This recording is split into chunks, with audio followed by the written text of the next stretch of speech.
สวัสดีค่ะวันนี้มาพบกับพี่ละออนะคะกับรายการพี่ละออมาคุยคลื่นเพื่อการศึกษาพระพุทธศาสนาและวัฒนธรรม 104.50 เมกะเฮิรตซ์วัดฝายหินนะคะวันนี้ก็เป็นอีกหนึ่งวันนะคะที่พี่ละออย้ายสถานที่จากที่ห้องส่งนะคะหรือที่ห้องจัดรายการนะคะเพราะว่าไม่ทันจริงๆนะคะไม่ทันจริงๆเก็บร้านไม่ทันก็เลยมาไลฟ์สดตรงนี้นะคะดีกว่าไม่ได้มาไลฟ์สดนะคะก็เป็นอีกหนึ่งวันนะคะที่ได้มาพูดมาคุยกันนะคะพี่ละออก็วันนี้ไม่แน่ใจนะคะว่าเพราะว่าตอนที่ออกมานี่ไม่ได้เอาสโมทอล์กมาไม่แน่ใจว่าอีกรายการหนึ่งเขาจบไปได้ยังนะคะแต่ก็ไม่เป็นไรพี่ละออก็จะพูดไปเรื่อยๆก่อนนะคะก็คือวันนี้นะคะมันก็มีเขาจะบอกว่าอะไรมีเรื่องเศร้าๆหลายเรื่องนะคะแต่เรื่องที่ดีๆมันก็มีนะคะแต่เรื่องเศร้าเรื่องที่มันซ้ำๆซากๆนะคะเรื่องซ้ำๆซากๆก็คือสะพานทางด่วนพระราม2เนี่ยที่มันถล่มนะคะก็คือดับ5นะคะญาติเผยลางสังหรณ์ก่อนตายนะคะก็คือเนี่ยมันก็มีแต่เหตุแบบนี้นะคะตรงสะพานทางด่วนเนี่ยเขาไล่เรียงกันมาตั้งแต่ปีไหนนะปี62หรือเนี่ยพี่ละออไม่แน่ใจนะก็คือมันจะมีเหตุการณ์ที่เขาบอกไม่งั้นเขาจะพูดเหรอว่า10 ปีก็ยังสร้างไม่เสร็จนะคะเนี่ยเพราะว่าถ้าเราเชื่อในเรื่องที่สิ่งลี้ลับเนี่ยนะคะถ้าเราเชื่อในสิ่งที่ลี้ลับเนี่ยเขาก็จะบอกว่าเส้นทางเนี้ยเขาเรียกว่าจะกินคนเนี่ยปีหนึ่งเนี่ยเขากินกี่คนนะถ้าเชื่อพวกนี้แต่ถ้าแบบเป็นทางวิทยาศาสตร์ที่เขาบอกว่าทางวิทยาศาสตร์นี่ก็คือมันเป็นการผิดพลาดทางเทคนิคนะคะผิดพลาดทางเทคนิคหน้าที่นี้นะคะก็คือมันอาจจะมีผิดพลาดไม่ว่าจะเป็นการผสมปูนหรือการอะไรก็แล้วแต่นะคะที่มันนิดเดียวที่เขาบอกว่ามันห่างกันแค่มิลหรือเซนหรือ2 เซนมันก็ทำให้เกิดเหตุการณ์ร้ายๆอย่างนี้นะคะต้องขอแสดงความเสียใจกับญาตินะคะผู้เสียชีวิตทุกท่านนะคะก็ได้แต่ส่งกำลังใจให้กับญาติพี่น้องของเขานะคะเพราะเขาบอกว่าดับ5เจ็บอีก24นะคะก็น่าหดหู่นะคะเราก็อยากนะคะให้รัฐบาลเนี่ยหรือผู้ที่เกี่ยวข้องเนี่ยตรวจสอบให้ดีๆอย่างเข้มงวดเราไม่อยากให้กับประชาชนทุกคนที่ไปทำงานตรงนั้นเนี่ยจะต้องแบบสูญเสียนะคะเพราะว่าแต่ละคนเนี่ยเขาก็มีครอบครัวนะคะมีพ่อแม่มีลูกมีสามีมีภาระต้องรับผิดชอบนะคะขาดเสาหลักไปสัก1 คนเนี่ยมันก็ชีวิตนะอกเขาอกเรานะคะมันทำทุกอย่างเนี่ยคือมันสูญเสียนะคะสูญเสียนี่เป็นสูญเสียที่แบบครั้งแล้วครั้งเล่านะคะไม่ทุกอย่างเนี่ยคือมันอยู่ที่ไม่ประมาทเลินเล่อมันจะดีอันเนี้ยมันก็คือเขาบอกว่ามันเหนื่อยล้าไหมแต่เขาบอกมาแก้ต่างว่าเขาก็มีการผลัดเปลี่ยนเวียนกันทำอยู่แล้วนะคะแต่พี่ละออคิดว่านะบางครั้งเนี่ยการช่างเนี่ยเขาถึงบอกว่าเหมือนคนที่เขาเรียนขับรถเนี่ยคนที่เป็นอาจารย์สอนขับรถเนี่ยเขาจะพูดเลยนะคนเป็นใหม่ๆมักจะไม่ค่อยเกิดอุบัติเหตุเพราะอะไรเพราะ1เขาระมัดระวังในการขับนะคะเขาก็กลัวว่าจะไปชนซ้ายหรือจะไปแซงขวาหรือจะนู่นนี่นั่นเขาก็จะไม่กล้าทำนะคะเขาค่อยๆขับอย่างระมัดระวังแต่คนที่จะเกิดอุบัติเหตุแต่ละครั้งเนี่ยคือพวกที่ชำนาญ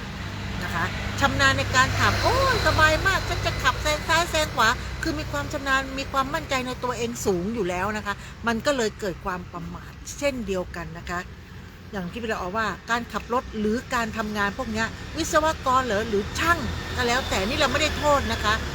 เราพูดถึงส่วนรวมว่าช่างหรือวิศวกรหรือหัวหน้าต่างๆทำทุกวันจนมีความชำนาญพอชำนาญปุ๊บก็คิดว่าเล็กๆน้อยๆไม่เป็นไรหรอกมันก็ไม่น่าจะเกิดเหตุนะอันนี้นิดๆหน่อยๆก็คงจะไม่เป็นอะไรหรอกเพราะว่าที่ทำมาบางทีมันคลาดเคลื่อนนิดหน่อยมันก็ไม่น่าจะ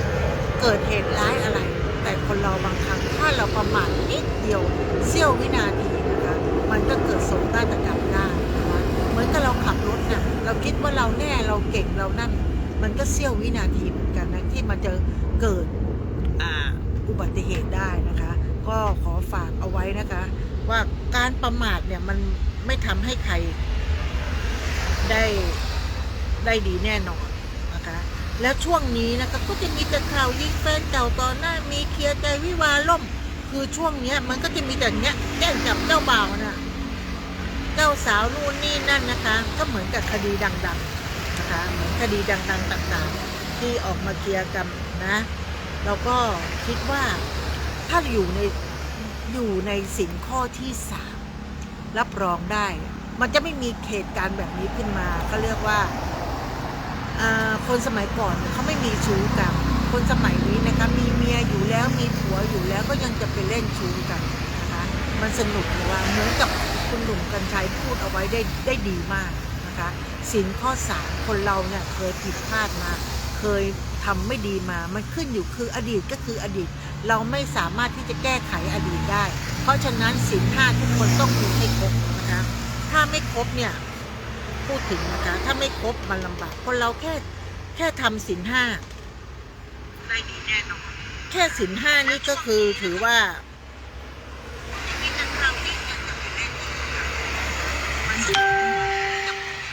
พอดูตัวเอง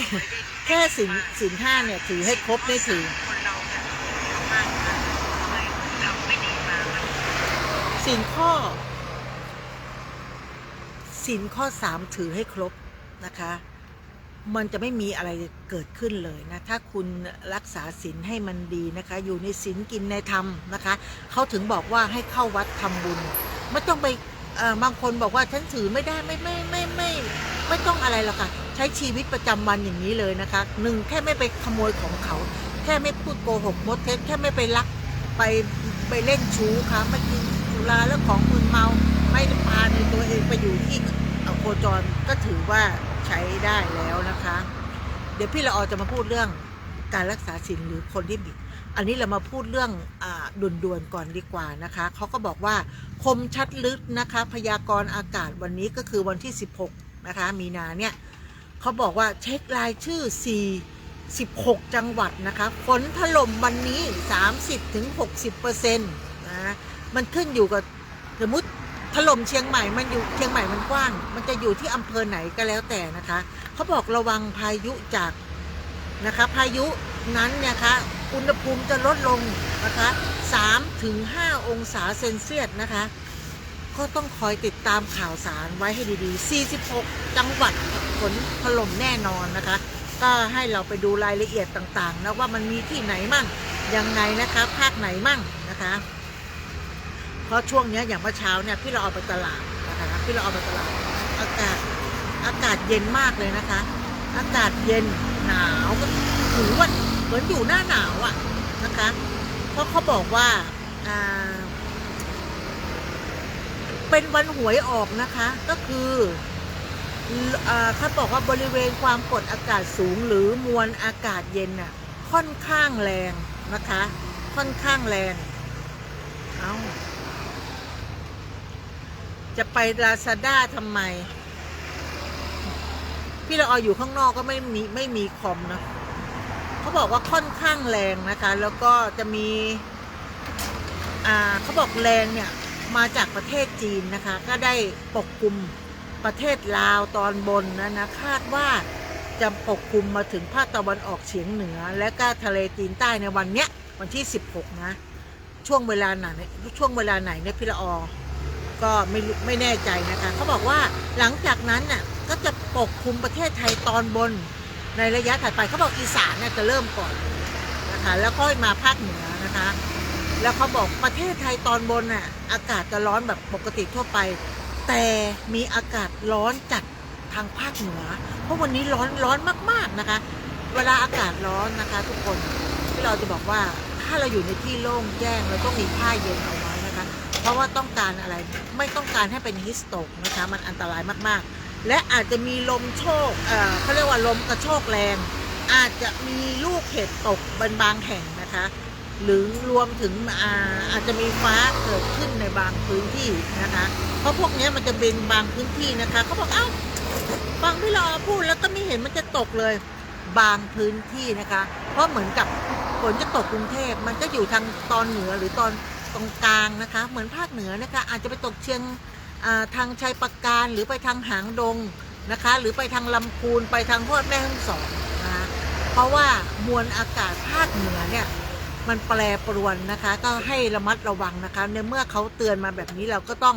ออกจากบ้านนะคะเราก็ต้องพกร่มไว้ออกมาขายของกลางแจ้งหรืออยู่กลางแจ้งเวลาฝนฟ้าคะนองเนี่ยเราอย่าไปอยู่เขาบอกว่าไม่ให้อยู่ใต้ต้นไม้นะเพราะว่าถ้าเราไปอยู่ใต้ต้นไม้ฟ้ามันผ่าลงมาหรือเราอย่าไปใส่อะไรที่มันส่งกระแสเป็นสื่อสื่อที่มันจะทำให้ฟ้าผ่านะคะตอนนี้คือมันน่ากลัวนะคะก็ต้องระมัดระวังกันนะคะมันถล่มแน่พวกนี้นะคะวันนี้มันทางเชียงใหม่ในตัวเมืองเนี่ยมันไม่ตกนะคะแต่พวกนี้เตรียมตัวเอาไว้นะคะเพราะวันนี้ทั้งลมทั้งอากาศร้อนมากๆนะคะแล้วตอนเช้าเนี่ยอากาศเย็นนะคะเขาถึงบอกว่าถ้าตอนเช้าอากาศเย็นกลางวันร้อนนะคะมันจะมีแน่นอนฝนฟ้าคะนองเพราะมันมีอากาศแปรปรวนนะคะทุกคนก็ต้องระมัดระวังนะคะก็ดูแลตัวเองดูแลสุขภาพนะคะให้ดีๆพี่ละออเนี่ยก็คิดว่าตัวเองดูแลอย่างดีแล้วนะก็ยังไม่วายจะเป็นนั่นเป็นนี่นะคะก็อย่างภาคเหนือเนี่ยเขาบอกว่าร้อนโดยทั่วไปเนี่ยก็ร้อนจัดไปบางพื้นที่นะคะก็มีพายุฝนประมาณ 10% นะของพื้นที่อาจจะลมกระทบแรงก็จะที่น่านอุตรดิตถ์พิจิตรพิษณุโลกเพชรบูรณ์นะคะส่วนภาคกลางเนี่ยก็ 30% ก็จะมีนครสวรรค์สิงห์บุรีอ่างทองลพบุรีสระบุรีพระนครศรีอยุธยาราชบุรีนครปฐมสมุทรสงครามและสมุทรสาครหลังจากนั้นจะเป็นอุณหภูมิที่มันจะลดลง 1-2 องศาเซนเซียสนะคะส่วนกรุงเทพและปริมณฑลนะคะอากาศร้อนโดยทั่วไป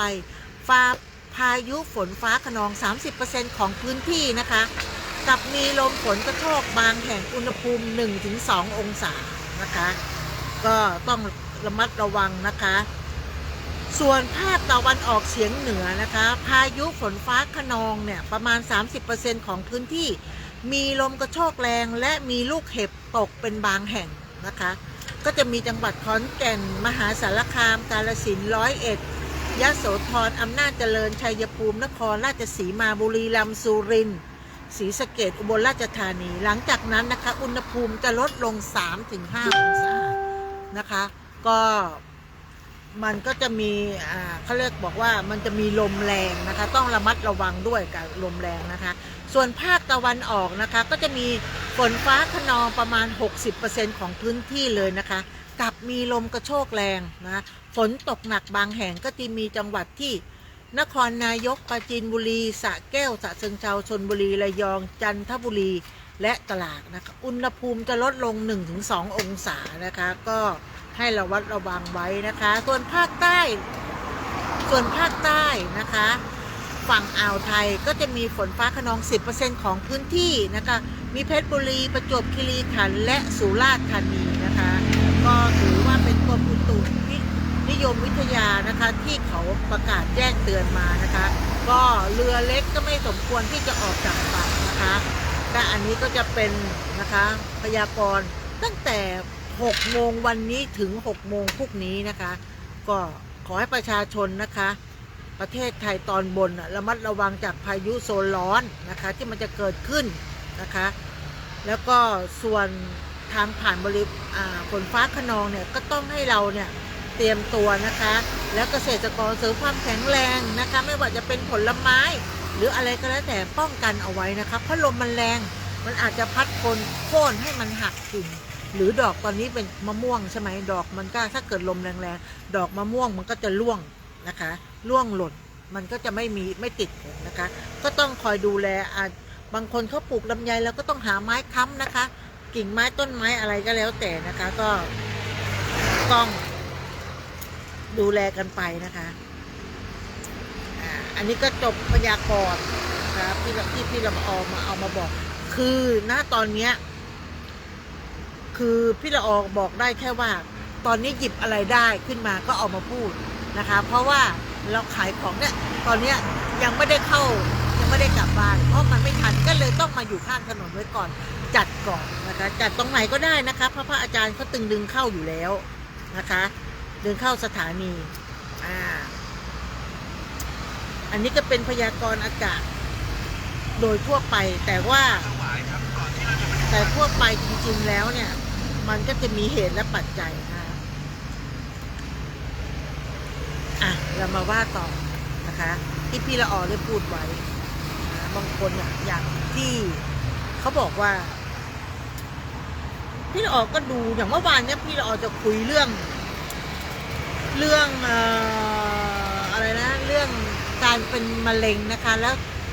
ทำยังไงถึงหายจากมะเร็งนะคะมันก็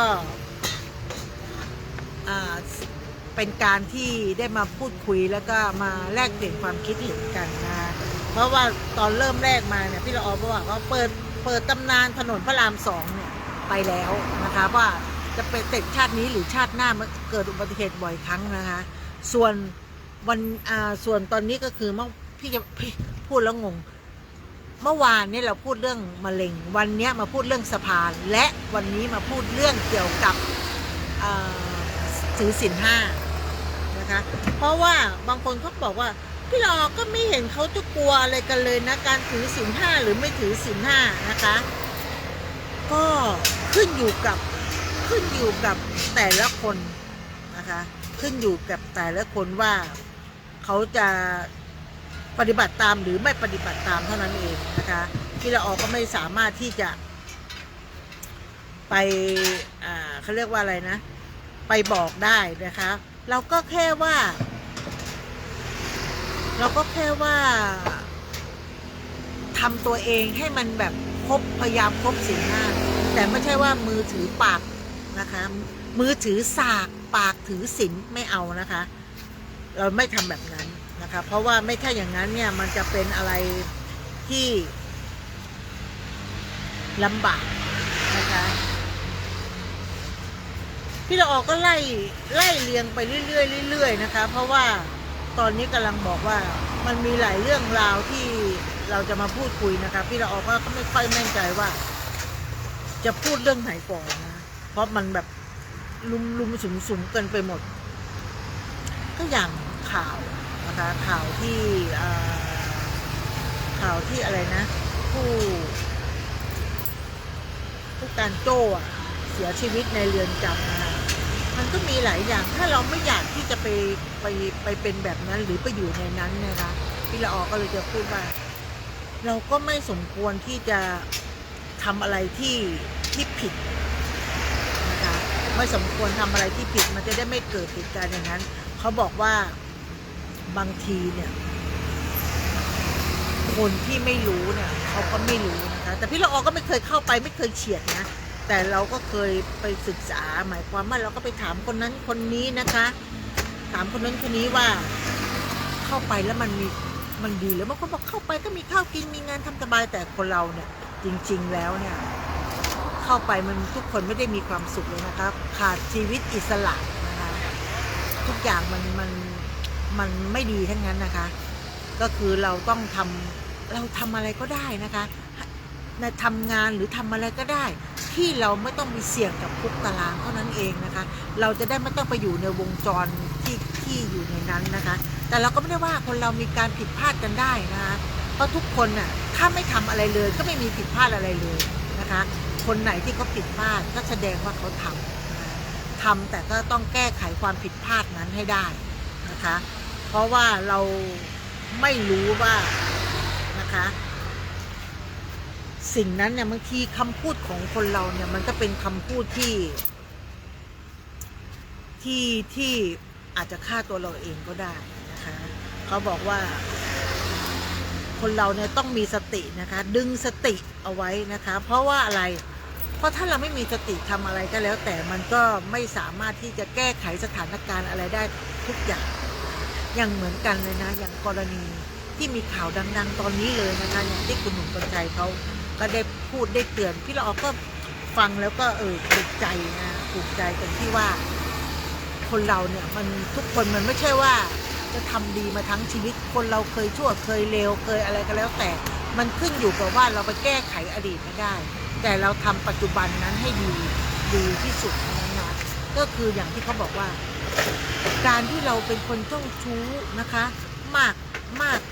เมียหลายผัวอะไรพวกนี้บางคนก็บอกอุ้ยคึกขนองเราจะโชว์ความว่าเรานี่แจ๋วหรือเปล่าหรือผู้ชายบางคนอาจจะโชว์ว่าข้าเจ้าเรานี่ยังแบบแข็งแรงหรือเปล่านะคะกระโดดไปเล่นนะคะพอกระโดดไปเล่นแล้วลงไปในน้ำแล้วอย่างคุณเข้าใจว่าลงน้ำไปแล้วคุณว่ายน้ำเก่งนะคะลงไปในน้ำพอเราลงไปเล่นสักพักเกิดการเบื่อเราก็ต้องขึ้นมาแต่ถ้าคุณไม่ขึ้นมาไ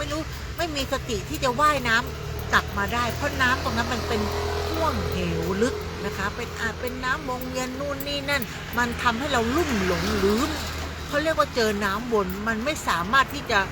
โผล่จากน้ำขึ้นมาได้แต่ถ้าเราจะมีสติสักอย่างเดียวเราสามารถว่ายทวนน้ำมาได้แต่ถามหน่อยว่าถ้าเราว่ายทวนน้ำแล้วไม่คิดจะพยายามเราจะไหลตามน้ำไปโดยที่ไม่ทวนน้ำกลับมาถ้าเราไหลทวนน้ำไปเราก็ตายนะคะไม่สามารถที่จะกลับมาได้แต่ถ้าเราว่ายทวนน้ำมาพี่เราถามว่าเหนื่อยไหมเหนื่อยนะคะและแล้วเราไม่กระโดดไปเล่นถ้าเราลงไปเล่นแล้วมีสติเราก็ขึ้นมาซะก่อนที่มันจะถลำลึกไปหรือแก้ไขสถานการณ์ต่างๆไม่ได้เราก็ต้องขึ้นมาจากน้ำนะคะแล้วก็ต้องมาดูตัวเองทุกสิ่งทุกอย่างว่าลงไปแล้วมันอันตรายไม่ดีกับตัวเราไม่ดีกับคนรอบข้างถ้าเราตายไปนะคะไม่ว่าจะเป็นพ่อแม่ญาติพี่น้องนะคะไม่ว่าจะเป็นสามีภรรยาลูกเต้าต้องร้องห่มไห้หรือเสียใจนะคะไม่ต่างกันเลยกับการที่เราไม่มีสิ่งข้อสามนะคะมันก็ทำให้ชีวิตครอบครัวเนี่ยพังทลายได้นะคะก็พี่ละออก็จะมาเตือนเอาไว้นะที่เราเสพข่าวแล้วเราต้องคิดตามถ้าเราเสพข่าวแล้วเราไม่คิดตามเราไม่แก้ไขสถานการณ์หรือนั่งฟังข่าวไปวันๆอย่างที่แบบไม่ได้คิดตามเหมือนเราดูละครเราต้องย้อนดูตัวเราด้วยละครบางอย่างไม่ใช่ว่ากี้แก๊กอย่างเดียวนะคะละครบางละครไม่สมควรที่จะดูอย่างยิ่งเพราะอะไรแย่งผัวเขาเป็นเมียน้อยเขาแย่งเขากิ๊กกัดอิจฉาตาร้อนถามหน่อยว่าเด็กรุ่นใหม่เนี่ยเขาจะชอบไหมบางคนเนี่ยเด็กๆเนี่ยเขาก็จะจำในสิ่งนี้อ๋อในหนังเขามีนี่ไปแย่งผัวเขาไอ้นี่ตัวอิจฉาไอ้นี่ทำแบบนี้มันดีเหรออย่างงู้นอย่างนี้บ้านปลายชีวิตจะเป็นเด็กเขาไม่ได้ดูจนจบนะคะเขาจะดูแค่ช่วงนั้นทำไมมันกิ๊กจังทำไมมันโอ้แต่งตัวสวยทำไมอย่างงู้นอย่างนี้นะคะนั่นนะคะเขาถึงบอกว่าดูละครจะต้องมีผู้ใหญ่เนี่ยคอยแนะนำนะคะว่าอันเนี้ยละครแบบเนี้ยมัน18 บวกหรือเปล่านะคะเด็กและเยาวชนสมควรที่จะดูหรือเปล่าถ้าจะดูจะต้องมีผู้ใหญ่คอยบอกคอยเตือนหรือคอยแนะนำว่าสิ่งนี้ดีหรือไม่ดีสิ่งนี้เป็นยังไงนะคะอธิบายควบคู่กันไปนะคะเขาถึงบอกว่าโลกสมัยนี้ก็เหมือนกับอะไรนะเด็กสมัยใหม่เราพี่ละออนตอนนี้เขาใกล้แล้วเนาะใกล้จะมีการอะไรเขาเรียกว่าอะไรนะอะไรที่การเมืองเขาจะเริ่มมาอภิปรายไม่ไว้วางใจพี่ละออนเลยบอกว่าคิดอยู่ในใจว่าฝากบอกกระทรวงศึกษาธิการนะคะว่าอยากให้เอาวิชาศิลธรรมวัฒนธรรมพวกศิลธรรมแล้วก็ประวัติศาสตร์ต่างๆเอากลับมาสอนนะคะวิชาศึกษาวิชาศิลปะวิชาศิลธรรมต่างๆให้เอากลับมาเพราะว่าอะไรรู้ไหมศิลธรรมเนี่ยมันสมควรที่จะมีอยู่ในประเทศไทยหรือเข้าไปไว้ในวิชาที่เราต้องเรียน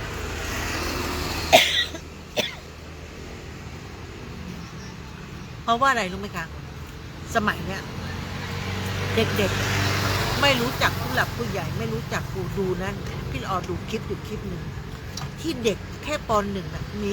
เขาเรียกว่าก้าวร้าวนะคะไล่ตีครูเอาของเคลื่องครูนะคะแล้วก็ยืนด่าให้นิ้วกลางนะคะแล้วก็เอาไม้ตีอันนั้นคือเราไม่แน่ใจว่าเด็กเขาป่วยหรือเขาเติบโตมาแบบพ่อแม่สอนแบบเพราะสมัยนี้เขาไม่มีนะคะการสอนมารยาทการสอนศิลธรรมนะคะ สมัยก่อนเนี่ยเรียนหนังสือเนี่ยเราผ่านผู้หลักผู้ใหญ่เราจะต้องก้มหลังนะครับเพื่ออะไรหรือถ้าเราไม่ก้มเราก็ต้องยืนให้ผู้ใหญ่เดินผ่านไปก่อนนั่นคือวิชาศิลธรรมนะคะเดี๋ยวนี้มันไม่มีแล้วนะคะมีแต่อะไรก็ไม่รู้นะคะสมัยก่อนเนี่ยวิชาพวกเนี้ยถามว่าน่าเบื่อไหมที่เราเรียนพี่ก็ว่ามันน่าเบื่อนะแต่น่าเบื่อณที่นี้มันสามารถที่จะกลับมาใช้ในชีวิตประจำวันได้มันปลูกฝังนะคะลึกอยู่เข้าไปในก้นบึ้งของเราเองนะคะว่าคนเราเนี่ยมันจะต้องมีศีลธรรมประจำใจของตัวเองไม่ใช่แบบว่ากินนมงัวนมควายแล้วก็นิสัยนะคะนิสัยก็จะเหมือนงัวเหมือนควายนะไม่รู้จักว่านี่คือพ่อนี่คือแม่นะคะรู้อย่างเดียวว่าแบมือขอเงินถ้าไม่ให้เงินฉันก็เลี้ยงฉันมาได้แค่นี้เลี้ยงมาแค่กี่ปีเอง20 กว่าปีนอกแล้วฉันต้องมาทำงานหาเงินเลี้ยงตัวเองกำเริบบังคุณก็แค่เอาไปให้ไปโรงเรียนวันละ20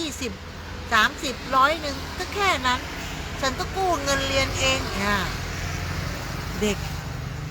สมัยนี้นะคิดกันอย่างนั้นจริงๆนะคะถ้าคนเขาคิดได้มีศีลธรรมประจำใจเนี่ยนะคะและแล้วใครที่มีลูกมีหลานนะคะจะต้องพาลูกเนี่ยเข้าวัดตั้งแต่เล็กแต่น้อยฝึกนั่งสมาธิทำจิตใจให้นิ่งนะคะเพราะอะไรเขาจะได้ติดตัวกันไปอย่างพี่ละออเนี่ยพ่อแม่ปู่ย่าตายายเนี่ยสอนนะคะตื่นเช้ามาต้องใส่บาตรต้องหุงข้าวแต่เช้าแล้วก็ต้องใส่บาตรใส่ทุกวันตอนเย็นมาต้องมาสวดมนต์นั่งสมาธิเราก็ไม่รู้ว่าทำไมต้องมานั่งสวดมนต์ทำไมต้องมานั่งสมาธิแล้วก็นั่งไปทำทุกวันเป็นกิจวัตรพ่อแม่ครูบาอาจารย์เราท่านทำเราก็เห็นว่าเขาทำพอเราเห็นว่าเขาทำโตขึ้นมาเราก็ทำตามนะคะเพราะว่าอะไรมันปลูกฝังถึงมันจะไม่เข้าในหัวสมองนะคะแต่มันก็จะซึมนะคะซึมเข้าไปทีละเล็กทีละน้อยนะคะเพราะก็ถือว่าเด็กสมัยเนี้ยมันไม่ได้มีการที่แบบบางคนเนี่ยตื่นเช้ามานะคะไม่รู้จักหรอกค่ะเวลาพระเดินสวนไปเนี่ยเด็กบางคนก็ไม่รู้จักนะคะว่าจะยกมือไหว้หรือหยุดให้พระเดินไปบางคนเนี่ยนี่ตัวอะไรเนี่ยเด็กอนุบาลไม่รู้จักคำว่าพระหรือศิษย์นะคะพี่ละออก็เลยแบบหดหู่ใจก็จะมีพระที่รู้จักกันจะบอกว่าไปบิณฑบาตช่วง6 โมงเช้าก็จะมาเจอเด็กวัยรุ่นเมามาเลยเสร็จแล้วก็เอาเบียร์มาใส่บาตรพระเจ้าไม่สามารถที่จะแบบโยมไม่ได้คือรับบาตรมีหน้าที่คือรับโปรดสัตว์ถามว่ารับมาแล้วนะคะเขาเรียกว่าไม่ขัดแต่พระก็ไม่ได้เอามาฉันไม่ใช่รับบาตรรับเบียร์มาแล้วก็เอาไปฉันไม่ใช่นะรับมาเสร็จแล้วก็ต้องแบบเอาไปเททิ้งนะคะเพราะว่าเด็กเนาะสติไม่มีนะคะก็ไม่สมควรนะคะที่ว่าตื่นมาใจคิดจะทำบุญนะคะใจคิดจะทำบุญก็ไม่น่าเอาเบียร์คงคิดว่าหันดีเห็นขวางกูก็ถือเบียร์อยู่เนี่ยเอาใส่บาตรนะคะถ้าไม่มีอะไรเลยไม่มีของที่จะใส่บาตรเราใส่เงินก็ได้นะคะใส่เล็กใส่น้อยก็ได้เดี๋ยวเขามาประท้วงที่ละอ่อนนะเขายิ่งบอกว่าไม่สมควรที่จะใส่เงินกับพระสงฆ์องค์เจ้าที่ละออก็เลยจะบอกว่าถ้าเราไม่ใส่เงินไม่ให้พระใช้เงินนะคะแต่ถ้าเป็นพระที่ปฏิบัติพระป่านะคะหรือที่ไปอยู่ไกลผู้คนหรือพระที่แบบเป็นสายธรรมยุทธ์พระที่เคร่งที่เขาไม่ต้องไปเรียนหนังสือที่ไม่ต้องไปใช้เบี้ยอัดอะไรต่างๆเราก็ไม่ว่ากันตรงนั้นเขาก็จะมีมัคคทายกมารับเงินให้นะคะแล้วก็คอยไปจัดแจงแถลงไขให้เราดูว่าเนี่ยเงินที่ได้มาวันนี้โยมมาถวายเท่านี้ทำบัญชีไปแต่นะคะแต่พระในเมืองนะคะจะไปไหนไปเรียนหนังสือต้องมานั่งโบกรถนะโบกรถปุ๊บรถไม่ค่อยรับสีรถแดงนี่ไม่ค่อยรับพระนะเพราะอะไรไหมไม่ได้เงินจริงๆแล้วพระนะคะเขาก็มีสตางค์ที่ญาติโยมทำบุญให้เขาก็จะใส่นะคะจะใส่ให้แต่ส่วนมากเขาไม่ค่อยรับหรอกกลัวไม่ได้เงินนะบางทีเขารับพระสงฆ์ก็ต้องจ่ายเงินพระสงฆ์เดินไปไหนก็ต้องจ่ายเงินพระสงฆ์จะไประหว่างทางเดินทางไปฉันเพลก็ต้องมีเงินฉันเพลไม่ใช่เดินไปโยมอาตมาขอบิณฑบาตข้าว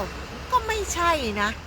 มันก็ไม่ใช่นะคะก็ต้องมีปัจจัยของตัวเองนะคะเพื่ออะไรระหว่างเดินทางเราก็ต้องไปซื้อข้าวเพื่อ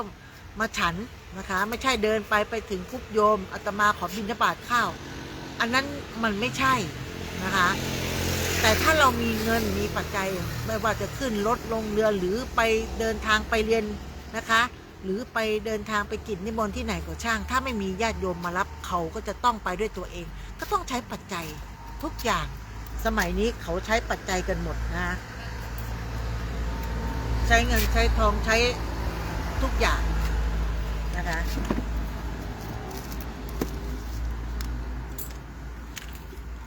แป๊บหนึ่งเอานาฬิกาตั้งตรงโน้นให้ดูนะเพราะเดี๋ยวไม่รู้เวลา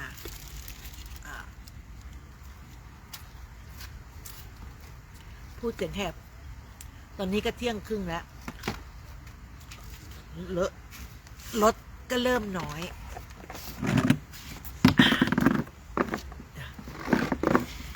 รถเริ่มน้อยนะคะก็จะได้ยินพี่ละออมากขึ้นนะคะเพราะว่าถ้าเกิดช่วงหัวค่ำรถเยอะมากเสียงมันก็จะดังอึกกึ่งนึง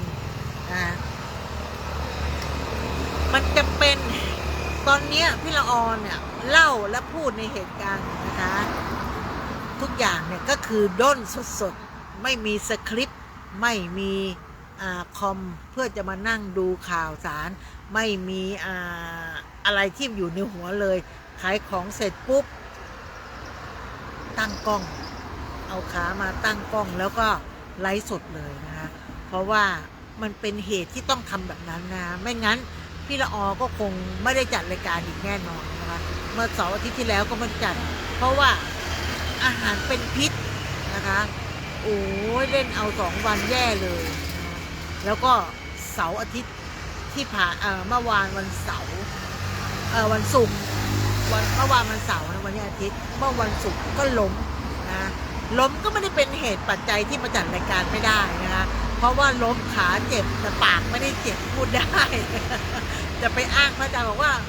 วันนี้หนูไม่จัดนะคะหนูขาเจ็บไม่ใช่แต่วันเสาร์อาทิตย์ที่ผ่านมานั้นน่ะไม่ได้จริงๆคืออาหารเป็นพิษไปอยากกินไข่ปลาหมึก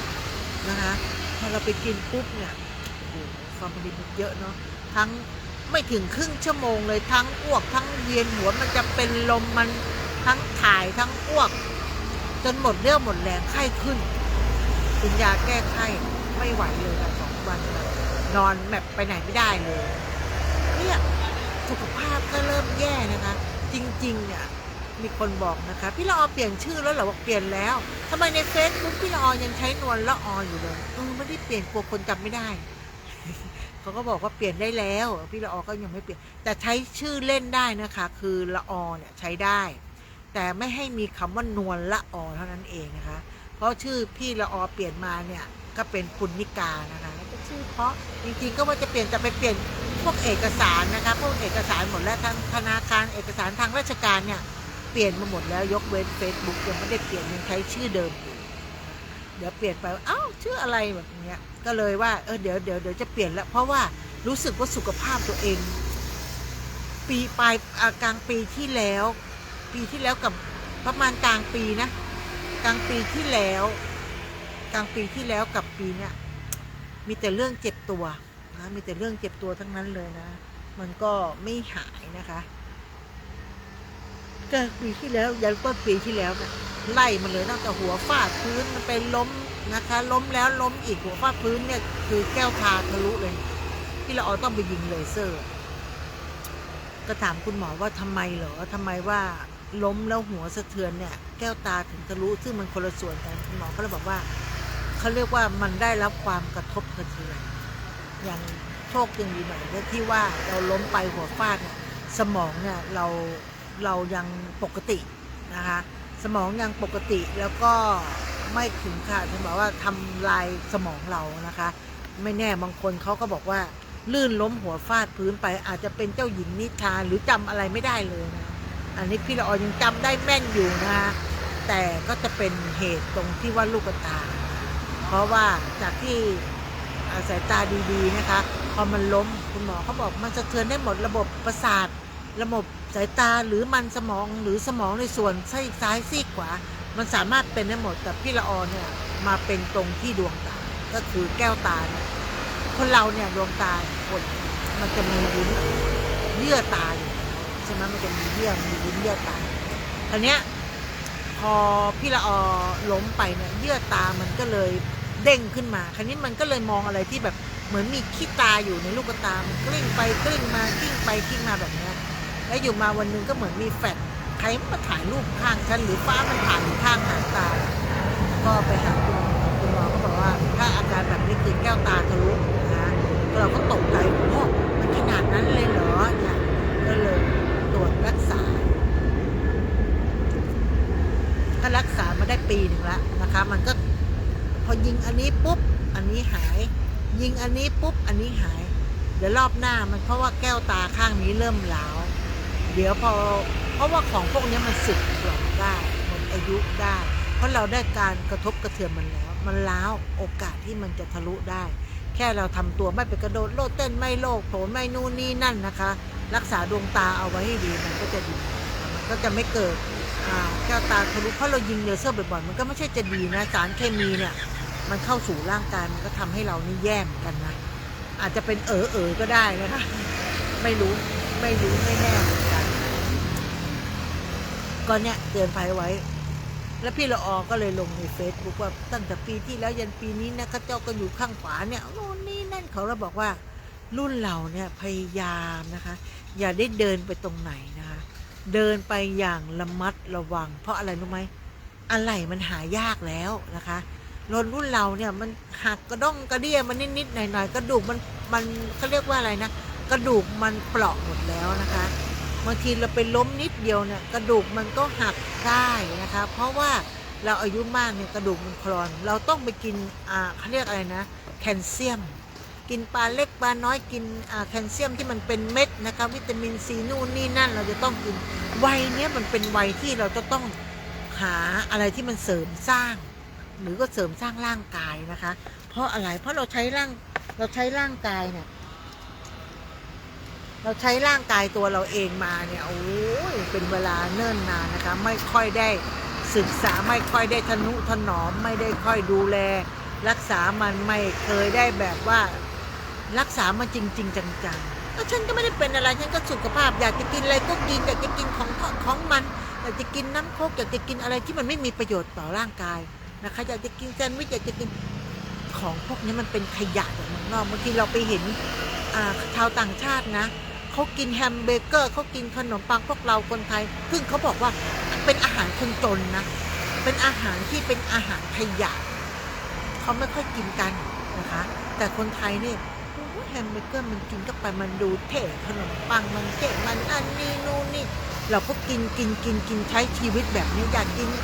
กจะกินชามุกต้องเอาหวานนะคะมุกเยอะๆเราจะกินอะไรก็แล้วแต่ที่มันแบบบั่นทอนสุขภาพไปกินหมูกระทะกินปิ้งย่างของมันของทอดต่างๆมันทำให้สะสมในร่างกายที่พี่ละออพูดว่าเมื่อวานนะทุกคนน่ะช่วงนั้นน่ะช่วงวัยรุ่นจะเป็นอะไรที่กินอร่อยกินกินอะไรก็ได้เคี้ยวอย่างเมามันนะคะสุดจริงๆอย่างฟันจะไปดูคนเฒ่าสมัยก่อนเขาไม่ได้กินอะไรมากมายฟันก็แข็งแรงนะคะกินอะไรน้ำพริกต้มผักนะปลานึ่งปลาต้มสมัยเรานี่กินหมูเห็ดเป็ดไก่พวกนี้มันทำให้เป็นเขาเรียกว่าไส้เน่านะกินหมูเยอะๆกินเนื้อเยอะๆกินอะไรพวกนี้มันเป็นไส้เน่าเขาถึงเป็นมะเร็งลำไส้ไงนะคะกินหมูเยอะกินปิ้งย่างเยอะพี่ละออก็ขายหม่าล่าปิ้งย่างแต่พยายามนะคะก็จริงๆเรากินได้ปิ้งย่างแต่กินอย่าไปกินแบบทุกวันนะคะพี่ละออก็ขนาดขายปิ้งย่างเราก็ยังห่วงสุขภาพนะคะพยายามว่านานๆอยากกินทีก็กินเพราะว่าไปกินหมูกระทะเด็กวัยรุ่นพวกนี้ยังพี่ละออก็ไปกินหมูกระทะแต่เราไม่ปิ้งให้มันไหม้นะคะบางทีบางอย่างเนี่ยเราก็ต้องไปจุ่มให้มันสุกอย่าไปกินดิบๆนะคะอย่าไปกินที่มันยังพยาธิมันยังไม่ตายตัวพยาธิพวกนี้มันตัวเป็นอะไรที่มันร้ายแรงมาก เป็นอันตรายมากๆกินสุกๆดิบๆนะคะใบพยาธิใบไม้ตับพยาธิใบสารพัดโรคเดี๋ยวเนี้ยโรคมันเกิดขึ้นนี่นะมันสปะโรคต่างๆที่มันเกิดขึ้นมากมายเราเป็นมนุษย์คนเดียวเนี่ยมีร่างกายอยู่ร่างกายเดียวเนี่ยเราใช้มันเรากินเข้าไปเอาเข้าปากข้างในเนี่ยจนเขาถามว่ามึงถามกูบ้างไหมมันกินอะไรเข้ามาเนี่ยกูไม่อยากกินแล้วมันบั่นทอนรับไปบางทีก็ไม่ไหวจนกระทั่งเป็นกรดไหลย้อนอย่างที่ละออนี่แหละเป็นกรดไหลย้อนเพราะกินไม่เป็นเวลาพักผ่อนไม่เพียงพอมันทุกอย่างพอเราเริ่มอายุเยอะมันกำลังมันถดถอยไปนี่นะมันก็ทำให้ร่างกายเราสึกหรอได้นะเราอย่าไปแบบว่าพอแก่มากินเหล้าสูบบุหรี่นอนดึกพี่ละออไม่ได้ห้ามว่าสังสรรค์ไม่ได้ปีละครั้งนะคะกินได้นะคะอยากกินหวานกินมันกินได้แต่อย่าไปกินอะไรที่มันแบบประจำนะเราต้องดูแลตัวเองนะคะเดี๋ยวนี้อย่างพี่ละออเคยพูดไว้เมื่อวานว่าน้ำมันหมูน่ะน้ำมันพืชน้ำมันปลาไม่สมควรที่จะกินนะเราต้องมากินน้ำมันมะกอกหรือกินพวกอะไรนะมันแข็งอ่ะคือกะเขาเรียกมันหมูอ่ะนะคะเอามากากเอามาเจียวได้น้ำมันทำกับข้าวได้ความหอมนะคะหอมแน่นอนและเจริญอาหารแน่นอนแต่เขาบอกอย่างหนึ่งว่าคนเราที่เป็นโรคนู้นโรคนี้เพราะเราทำอะไรเรากินแป้งกับน้ำตาลในเวลาเดียวกันมันทำให้เราเป็นโรคอ้วนมันทำให้เราสะสมน้ำตาลสะสมในร่างกายมันตอนวัยรุ่นมันไม่เป็นอะไรหรอกมันจะสะสมไปเรื่อยจนอายุเราเยอะขึ้นระบบเผาผลาญเราไม่ดีแล้วคราวนี้แหละมันจะมาและโรคที่1ที่2ที่3ที่4มันเป็นสเต็ปนะคะมันมาโรคพวกนี้มันจะมาเป็นสเต็ปเลยความดันไขมันนะคะโรคหัวใจเบาหวานโรคไตนู่นนี่นั่นกินยาเยอะๆก็จะเป็นโรคไตเนี่ยคือมันสเต็ปหาเงินแทบเป็นแทบตายต้องมารักษาตัวเองแล้วจะทำยังไงดูแลตัวเองเอาตั้งแต่ตอนที่เรามีสติอายุยังน้อยอย่างพี่ละออเนี่ยอายุก็มากแล้วนะแต่เรายังสามารถที่จะหยุดยั้งมันได้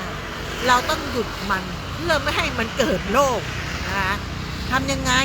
กินของที่มีประโยชน์ผลไม้มันจะไปเลือกผลไม้ที่เป็นหวานทุเรียนแตงโมมะม่วงมะม่วงฉันต้องกินข้าวเหนียวมะม่วงไม่อย่าทำแบบนั้นอะไรที่เป็นผลไม้หวานอย่าได้ไปแตะต้องเพราะอะไรพอเรากินเข้าไปน้ำตาลมันขึ้นจากคนที่ไม่เป็นเบาหวานมันจะเป็นเบาหวานหรือไม่จำเป็นว่ากินเข้าไปว่าจะเป็นเบาหวานหรือเปล่านะคะแต่ความอ้วนอย่างคนที่เขาดูแลตัวเองเขาจะกินเข้าไปเขาจะดูเลยว่าอันนี้กี่แคลอรี่นะคะน้ำตาลแป้งกานูนนี่นั่นพี่ละออพูดทิ้งไว้ว่าการที่เรากินแป้งแล้วก็น้ำตาลมันเป็นโทษกับร่างกายแบบไหนก็คือข้าวนะคะเป็นแป้งนะคะข้าวนี่คือแป้งเวลาเราเคี้ยวไปนานๆเราเคี้ยวข้าวเนี่ยไม่ว่าจะเป็นข้าวเจ้าหรือข้าวเหนียวเราลองเอาเคี้ยวเปล่าๆนะเคี้ยวช้าๆมันจะได้อะไรมันจะได้ความหวานเพราะแป้งมันจะกลายเป็นน้ำตาลเข้าสู่ร่างกายเวลาเราเคี้ยวไปตอนแรกเราเคี้ยวอย่างเร็วแล้วกลืนเราไม่รู้รสของข้าวว่ามันหวานจริงไหมมันเป็นน้ำตาลจริงไหมลองค่อยๆเคี้ยวข้าวหรือข้าวเหนียวเคี้ยวไปเรื่อยๆมันจะมีรสชาติของน้ำตาลออกมาเพราะมันเป็นหวานอันนี้คือ1ห้ามเลยถ้าลดความอ้วนแป้งกับน้ำตาลในเวลาเดียวกันไม่ต้องไปกินนะคะอันที่2ขนมปังมันก็เหมือนกับแป้งขนมปังพวกนี้มันก็เป็นแป้งเวลาเราเคี้ยวขนมปังเขาต้องใส่อะไรคะต้องใส่ยีสต์ต้องใส่น้ำตาลต้องใส่เนยต้องทุกอย่างนะคะมันอยู่ในนี้หมดก็คือแป้งกับน้ำตาลในเวลาเดียวกันกินเข้าไปจากกินแป้งมันจะกลายเป็นน้ำตาลเพราะเราเข้าสู่ร่างกายมันจะเป็นน้ำตาลตัวนี้จะเข้าไปซึมซับตามร่างกายแป้งมันไหนถ้าเราระบบขับถ่ายไม่ดีแป้งมันก็จะไปเกาะมันไม่ถ่ายเพราะไม่ถ่ายจะใส่เน่านะคะพูดเนี่ยเหมือนพูดตัวเองนะคะว่าตัวเองเนี่ยเป็นอะไรที่ไม่ค่อยได้ถ่ายเหมือนกันนะคะก็พยายามจะหาผลไม้อย่างที่เราพูดค้างไว้ทุเรียนไม่ต้องข้าวเหนียวมะม่วงไม่ต้อง แอปเปิลเขียวทานได้อะโวคาโดทานได้ฝรั่งมีวิตามินซีสูงส้มก็ไม่ใช่ซื้อส้มถ้าหวานเจี๊ยบน้ำตาลพุ่งปิ๊กไม่ใช่เราต้องซื้อส้มที่มันออกรสส้มหวานปลาแรมมันจะให้วิตามินซีที่มีประโยชน์ต่อร่างกาย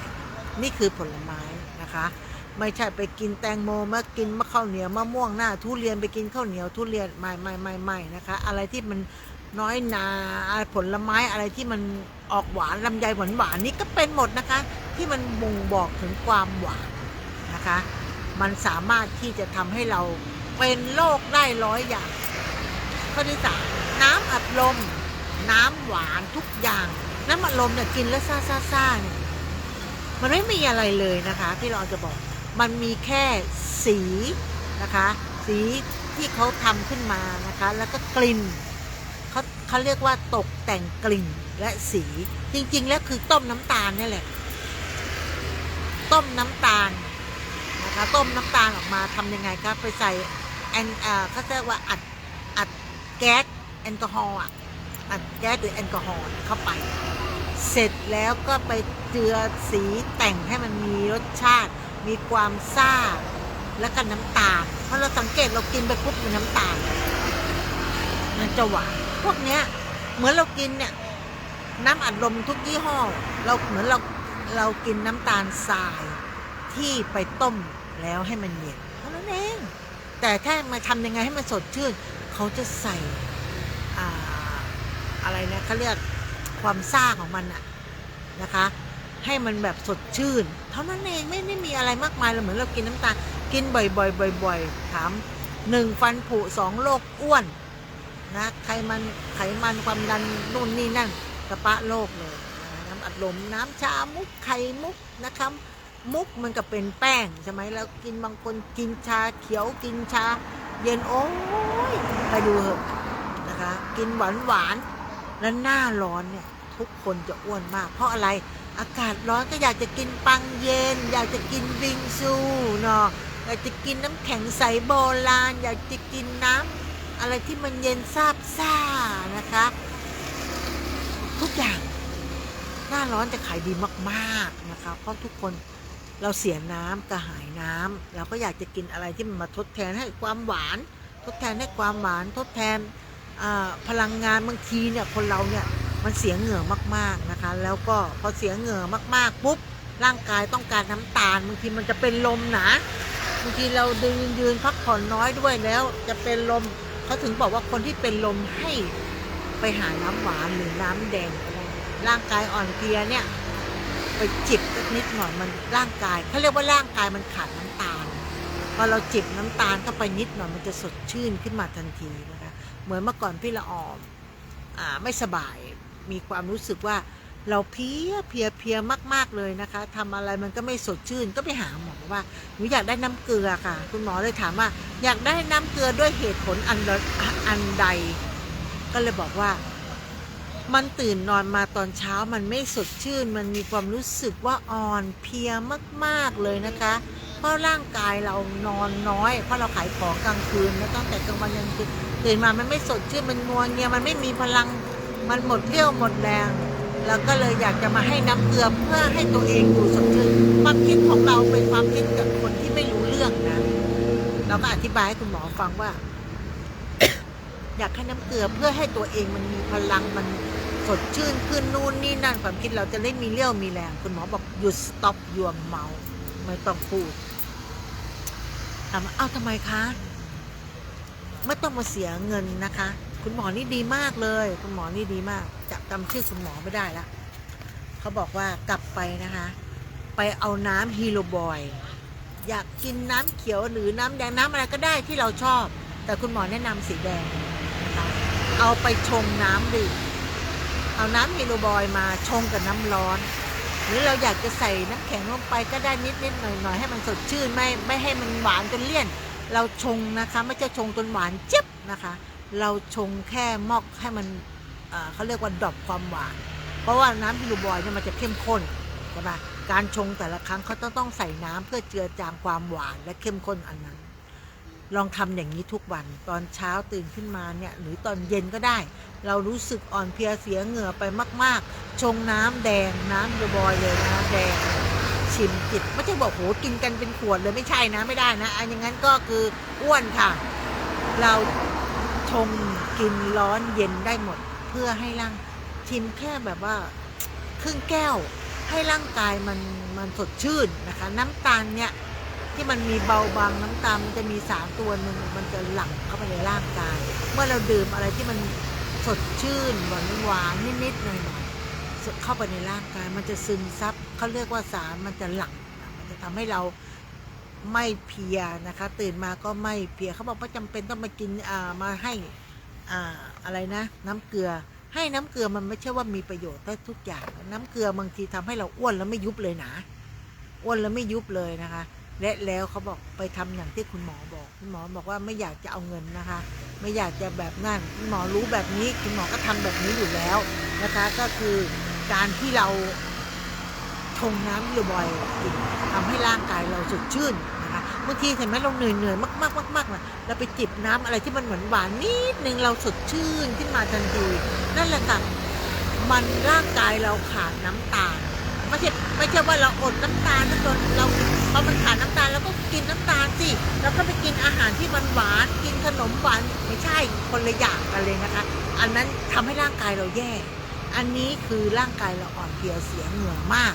แล้วก็พักผ่อนไม่เพียงพอมันมีความรู้สึกว่าพลังวังชามันไม่มีนะพอพลังวังชามันไม่มีปุ๊บเราก็ต้องการอะไรที่มันทำให้ร่างกายเรามีเขาเรียกว่ามีความสุขอะเหมือนเราได้ช็อกโกแลตมา1 ก้อนเนี่ยโอ้ยไปแช่เย็นนะคะเวลาเราเหนื่อยเพลียๆนะได้กัดช็อกโกแลตนะคะได้กดเคี้ยวมันที่เรารู้สึกว่ามันมีความสุขนะเพราะอะไรเพราะช็อกโกแลตมันทำให้เราเนี่ยมีความสุขมันจะมีสารตัวหนึ่งทำให้เราแบบสุขใจสุขที่ได้กินสุขที่แบบเราได้เคี้ยวรสชาติของเขาเนี่ยมันจะมีความขมปลาแรมมันทำกินแล้วมันมีความสุข